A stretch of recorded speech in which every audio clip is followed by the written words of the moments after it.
আজ 25শে ডিসেম্বর বিশ্বের কোটি কোটি খ্রিস্টিয়ানদের সাথে বাংলাদেশে আমরাও প্রভু যীশু খ্রিস্টের জন্মতিথি বড়দিন অর্থাৎ ক্রিসমাস মহা সমারোহে পালন করছি। ইহুদি জাতি যুগ যুগ ধরে তাদের মুক্তিদাতা মসিহের জন্য অপেক্ষা করছিল। নবীরাও তার আগমনের কথা ঘোষণা করেছেন এবং তাদেরকে প্রস্তুতি নিতে বলেছেন। তিনি বলেছেন তারা যাতে হৃদয় মন পরিবর্তন করে ন্যায়নিষ্ঠ জীবনযাপন করে অন্যদের ভালোবাসে এবং দীনদরিদ্রদের সেবা করে। সময় পূর্ণ হলে ঈশ্বর তো নয় প্রভু যীশু খ্রিস্ট মেরির কোলে আশ্চর্যজনকভাবে বেথলেহেমের জীর্ণ গোশালায় জন্মগ্রহণ করলেন। তার বয়স যখন 30 তখন তিনি প্রকাশ্যে প্রচার কাজ শুরু করলেন। তিনি প্রথমেই বলেছেন, তোমরা মন পরিবর্তন করো, অসত্য অন্যায় পরিত্যাগ করো, ন্যায় সত্য এবং কল্যাণের পথে জীবন যাপন করো।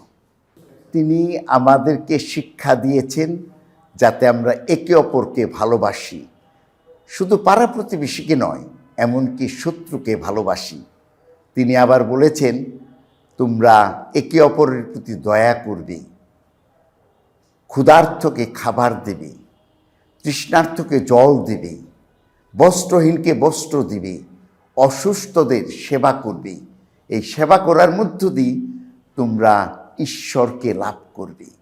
বর্তমানে এই অক্টোবর মাসে আমরা ভ্যাটিকানে ক্যাথলিক চার্চ একটা মহাসভা করেছি। এখানে পোপ ফ্রান্সিসের সাথে আমরা বিশ্বের বিশপগণ, কার্ডিনাল এবং খ্রিস্টভক্ত প্রায় 350 মানুষ আমরা একত্রে এক মাস একটা সিনডে, একটা মহা সম্মেলনে সমবেত হয়েছিলাম। আর এখানে এই শিক্ষা দেওয়া হয় যে চার্চ হলো এই বিশ্বে মুক্তি, স্বাধীনতা ও একতার একটা দৃশ্যমান চিহ্ন।